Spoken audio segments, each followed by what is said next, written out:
Hello and welcome to another update video about MATIC, Polygon MATIC. We are still, basically in this scenario here where I would personally expect a higher B wave. My view is still that we should come down ideally a little bit lower, but there is short-term upside here, which the market or MATIC can still use to climb higher. We are hovering above an ascending trend line. And a few days ago, I gave you this blue Fibonacci support area for a smaller B wave here, part of this A, B, C structure, which is part of the larger A, B, C structure, which is part of the wave 3 here that goes down, right? So the overall view is that we are coming down here currently in a wave 1, a wave 2, then an ABC in wave 3, and then a wave 4 will also be ABC, and wave 5 will also be ABC. And that's a structure that should take us into the region between 47 and 60 cents ideally. Again, just need to repeat that. There is nothing bearish on this chart until we drop below 47 cents. So I'm still generally bullish on MATIC. It's one of the altcoins that has a decent chart, because let's be honest, more than 90% of altcoins don't have a good chart. And I'm quite confident that a lot of altcoins are not going to recover from this bear market, as they basically always do. You know, there's always a bunch of altcoins that isn't going to make it in the next bull run. Maybe they don't die straight away. Maybe they will recover to a degree, but they may not make a new all-time high and so on. But MATIC is one of the, in my opinion, from what we can see now, a solid chart. And the overall wave pattern is here, wave 1, peaked back in August at $1.05. And we're now moving in this ABC pattern, where we should come down lower. And the primary expectation is here for a higher B wave into the target range around, we can double check that as well, into, let's take the Fibonacci extensions, into the area around the first target. I think I said that yesterday, around 99 cents. That's the 61.8% extension. There would be a very weak wave C, and the ideal target would be here $1.06, the 1-to-1 ratio. So I'm looking at that level, and from here I would expect a strong resistance and a move to the downside. It is also pretty much not that close, but it's in the region of where we've got this wave 2 high. And if I just draw the fibs from here to the low, you can see that that $1.05, $1.06 level is quite close to a very, very critical Fibonacci level, the $1.07 level, which is the 78.6% retracement. If we really go above that level, we probably have to assume something more bullish is going on. But until then, I'm looking at short-term upside, and then it is all about how strong is this wave C going to be. If it is very strong and maybe even goes above the wave 2 high, well, then we are probably in the breakout.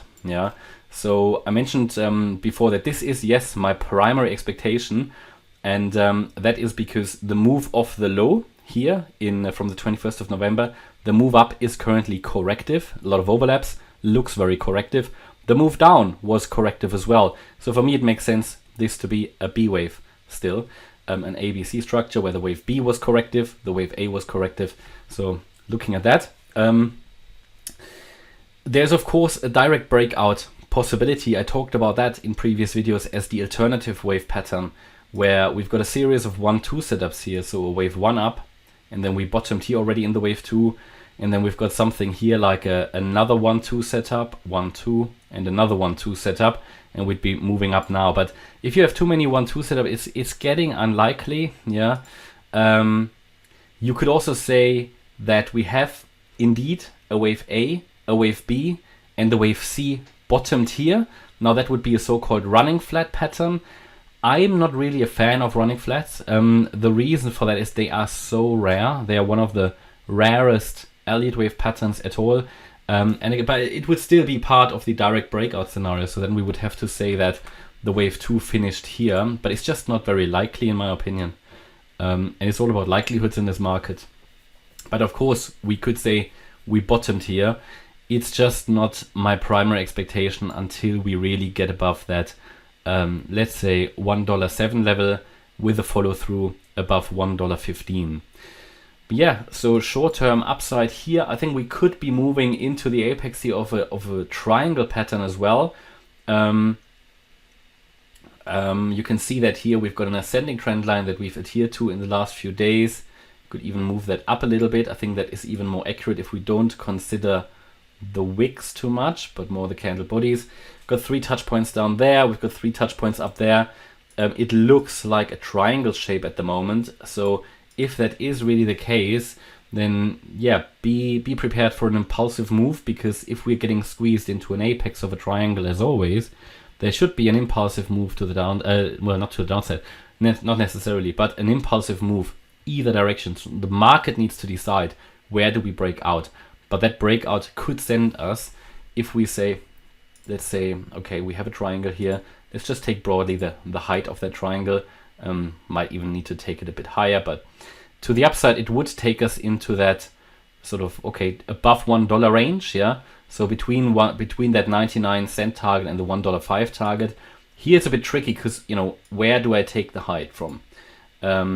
If I take the height from, just have to extend it, take the height from where we bottomed here, then it would probably take us to that $1.05 level, $1.06 level. Downside target would be around 75 cents, so those previous swing lows here. But we'll see. The market will need to decide, but what you can be prepared for, if we really break out of this structure, there will be an impulsive move. My view would be it's going to the upside. That would be broadly in line with what I expect for Ethereum and Bitcoin as well now. So it will be interesting in the next few days. Bear in mind, next week we've got the CPI data release and FOMC meeting. So it will be serious as well. There will be a lot of volatility. Okay, and that's my update about Polygon MATIC. I hope you liked the update. If you did, please hit the like button, leave a comment and subscribe. And if you really like the content, then please check out the channel membership. Thanks a lot for watching. Bye-bye.